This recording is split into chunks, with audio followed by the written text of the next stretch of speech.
तो good morning class 11th students. और इसकी पहले वाली क्लास में आपने क्या किया था, आपने लेसन फर्स्ट नमक का दरोगा उसको अच्छे से पढ़ लिया था, उसकी व्याख्या सुन ली थी। अब बारी आती है उसके पाठ से संबंधित प्रश्नोत्तरों की। ठीक है, तो पहला क्वेश्चन आपका जो दिया है आपकी बुक में, आपकी बुक आरोह में, कहानी का कौन सा पात्र आपको सर्वाधिक प्रभावित करता है और क्यों। तो वैसे तो ये क्वेश्चन आपको अपने अनुसार लिखना है, क्योंकि हो सकता है आपको कोई और पात्र पसंद आया हो।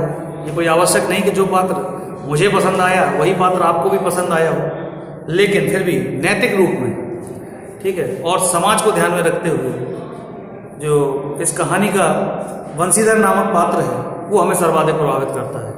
क्यों? क्योंकि बंसीधर एक सत्यनिष्ठ चरित्रवान दारोगा की पोस्ट पे था, और यहाँ तक कि उसके पिता भी, उसके घर वालों में उसके पिता भी शामिल थे। तो पूरा सारा घर एक तरफ उसे बेईमानी करने के लिए सलाह देते हैं, और चारों ओर का समाज पूरी तरह से भ्रष्ट वातावरण था चारों तरफ का। लेकिन बाबू बंसीधर एक ऐसे व्यक्ति थे जिन पर इस बात का कोई प्रभाव नहीं पड़ा। ठीक, वो ऐसे थे कि कीचड़ के बीच में रहते हुए भी उनके दामन पर एक भी दाग नहीं था। अर्थात इसका मतलब ये है कि चारों तरफ जहाँ भ्रष्ट वातावरण था वो पूर्णतः ईमानदार थे। यहाँ तक कि उनके पिता ने भी उन्हें सलाह दी बेईमानी करने की, लेकिन फिर भी उन्होंने उस बेईमानी नहीं की। और जब उन्हें उसकी ईमानदारी की वजह से उनको जेल जाना पड़ा, ईमानदारी की वजह से उनकी नौकरी चली गई, उल्टा उन्हीं के ऊपर आरोप लगा दिया गया, तब भी वो अपने सत्य से डिगे नहीं, तब भी वो अपने सत्य पर कायम रहे। और कायम रहने की वजह से हमें सर्वाधिक उनका चरित्र सर्वाधिक अच्छा लगा, इसलिए हमें इस कहानी का बंसीधर नामक पात्र बहुत अधिक प्रभावित करता है। तो ये आपका पहला क्वेश्चन कंप्लीट हो गया। इसके बाद आता है सेकंड क्वेश्चन। सेकंड क्वेश्चन है आपका, नमक का दरोगा कहानी में पंडित अलूपीदीन के व्यक्तित्व के कौन से दो पहलू उभर कर आए। तो पंडित अलूपीदीन के दो व्यक्तित्व मीन्स पर्सनैलिटी होता है बेटा, तो व्यक्तित्व के दो पहलू उभर कर आए। पहला व्यक्तित्व जो है वो जो पहले व्यक्तित्व में वह पंडित अलूपीदीन जो था वो लक्ष्मी का पुजारी, अर्थात पैसे को ही भगवान मानता था, और वह ये चीज़ भी जानता था कि वो उसके मन में ये विचार था कि वह पैसे के दम पर हर कार्य करा सकता है, हर व्यक्ति को खरीद सकता है। उसकी ये मन में ये विचार था कि वह अपने पैसे की ताकत के बल पर सब कुछ कर सकता है। तो एक व्यक्तित्व तो ये आता है, और दूसरा व्यक्तित्व जो आता है पंडित अलूपीदीन का, ध्यान से सुनना बेटा, जो सेकंड व्यक्तित्व आता है वो आता है कहीं ना कहीं पंडित अलूपीदीन के मन में बाबू बंसीधर की ईमानदारी के प्रति श्रद्धा का भाव था। अगर पंडित अलूपीदीन के मन में बाबू बंसीधर की ईमानदारी के प्रति श्रद्धा का भाव नहीं होता, तो वह अंत में उसके घर जाकर बाबू बंसीधर को अपनी जायदाद का स्थायी मैनेजर नियुक्त नहीं करता। तो पंडित अलूपीदीन एक तरफ जहाँ पैसे को अधिक महत्व देते हैं, वहीं दूसरी तरफ उनके मन में ईमानदारी जैसे गुणों का आदर करने का भाव भी उनके मन में विद्यमान है। तो आई होप स्टूडेंट्स आपको ये दोनों क्वेश्चन समझ में आ गए होंगे। आ गए ना बेटा? अच्छा, तो इसके बाद हम लोग चलते हैं क्वेश्चन नंबर 3 की तरफ। तो क्वेश्चन नंबर 3 है, कहानी के लगभग सभी पात्र समाज के किसी न किसी सच्चाई को उजागर करते हैं। तो निम्नलिखित पात्रों के संदर्भ में उस अंश को बताइए कि वह समाज की किस सच्चाई को उजागर करते हैं। तो पहला जो क्वेश्चन दिया है टॉपिक, उसमें दिया है वृद्ध मुंशी। तो वृद्ध मुंशी हैं कौन? सबसे पहले तो ये देखना चाहिए कौन थे अंशिका, कौन थे? बंसीधर के पिता। इन्होंने बिल्कुल सही बताया कि वृद्ध मुंशी जो थे वो बंसीधर जी के पिताजी थे। ठीक है, तो उनका जो चरित्र है आपने देखा कि उनका चरित्र समाज के अनुसार बदल गया। ठीक है, जैसा समाज चल रहा था, समाज में चारों ओर भ्रष्टाचार का बोलबाला था, बड़े बूढ़े माता पिता जब सब लोग भ्रष्टाचार करने लगे, चारों तरफ महसूस नहीं करते थे भ्रष्टाचार में, तो वो अपने पुत्र को भी सलाह देते हैं। ठीक है, उन्होंने अपने पुत्र को क्या सलाह दी थी, याद है आपको, लेसन में आया था, पाठ पढ़ते समय आपने गौर किया होगा कि नौकरी में ओहदे की ओर ध्यान मत देना। ओहदा माने होता है पोस्ट, तो ओहदे की तरफ ध्यान मत देना, यह तो पीर का मजार है। यह क्या है, यह तो पीर का मजार है। निगाह केवल अपनी चढ़ावे पर रखना, कितना चढ़ावा चढ़ता है। अर्थात अपने पुत्र को किस चीज की ओर प्रेरित कर रहे थे, भ्रष्टाचार करने के लिए, रिश्वत लेने के लिए। ठीक है, ऐसा काम ढूंढना जहां कुछ ऊपरी आमदनी हो। ठीक, गरज वाले आदमी के साथ कठोरता करने में ही लाभ होता है। ठीक, यह मेरी जन्म भर की क्या है, कमाई है। तो इस तरह से वृद्ध मुंशी का जो चरित्र था वो पाठ के अनुसार बताना था, तो मैंने आपको बता दिया। और सेकंड नंबर पर आता है वकील। तो आजकल समाज में वकीलों की एक बहुत महत्वपूर्ण भूमिका है। तो वकील इसलिए नियुक्त किए जाते हैं कि किसी भी व्यक्ति के साथ अन्याय ना हो, और वकील जैसे एक सम्मानित पेशे के व्यक्ति हमेशा सच का साथ दें। ठीक, लेकिन ऐसा हो नहीं रहा है।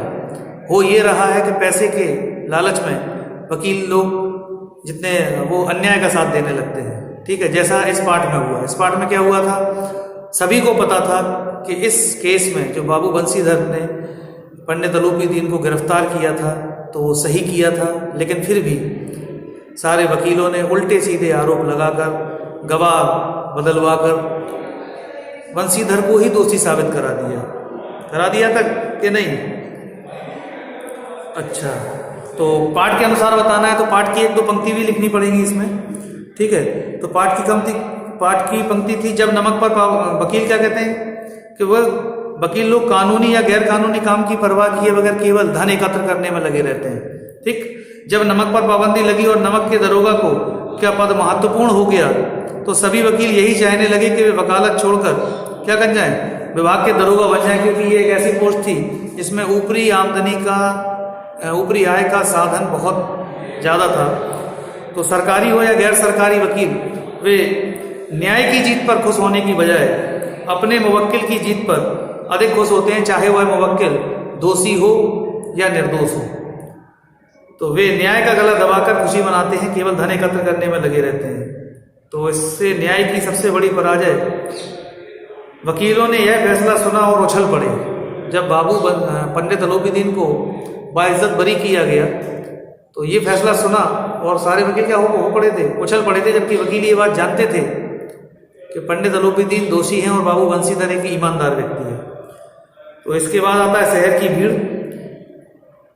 तो शहर की भीड़ का अमूमन जो स्वभाव होता है बेटा, वो एक समान होता है। भीड़ का स्वभाव कैसा होता है, एक समान। भीड़ हमेशा एक सा व्यवहार करती है। जब भी कोई घटना घटती है तो भीड़ केवल तमाशबीन बनकर उसका आनंद लेती है। तो जब भी किसी भ्रष्टाचारी को निकाला जाए तो भीड़ तुरंत उसके साथ हो जाती है, उसके खिलाफ हो जाती है और आवाज बुलंद करने लगती है। ठीक, जैसा कि पंडित अलूपीदीन को गिरफ्तार करके जब उसने बाबू बंसीधर ने जब उसको गिरफ्तार किया था तो भीड़ सारे शहर में केवल इसी बात की चर्चा थी कि पंडित अलूपीदीन को गिरफ्तार कर लिया गया। और भीड़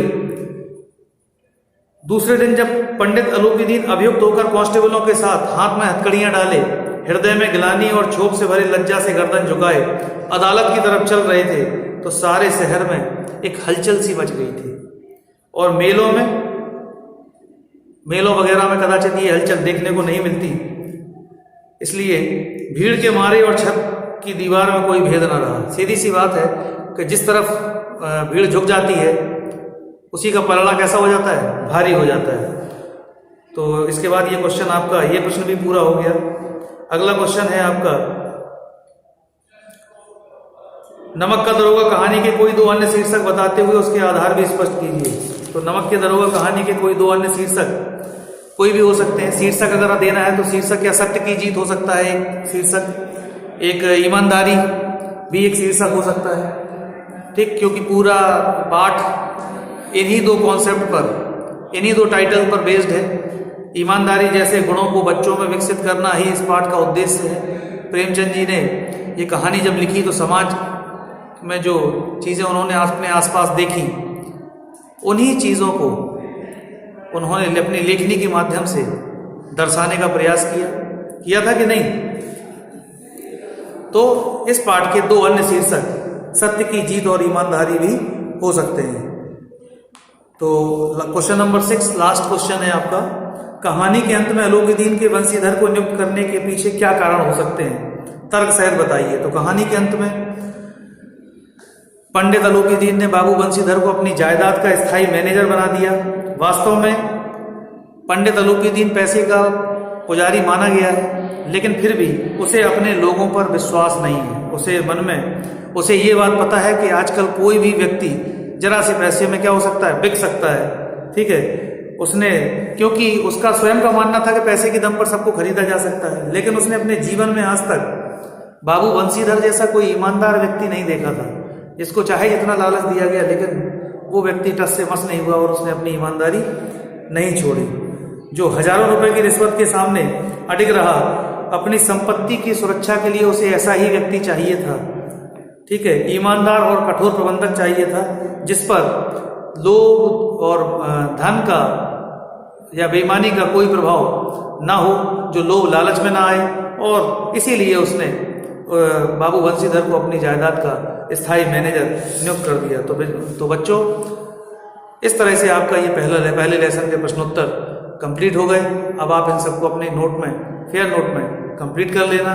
ठीक है, बाकी फिर नेक्स्ट क्लास में। Thank you.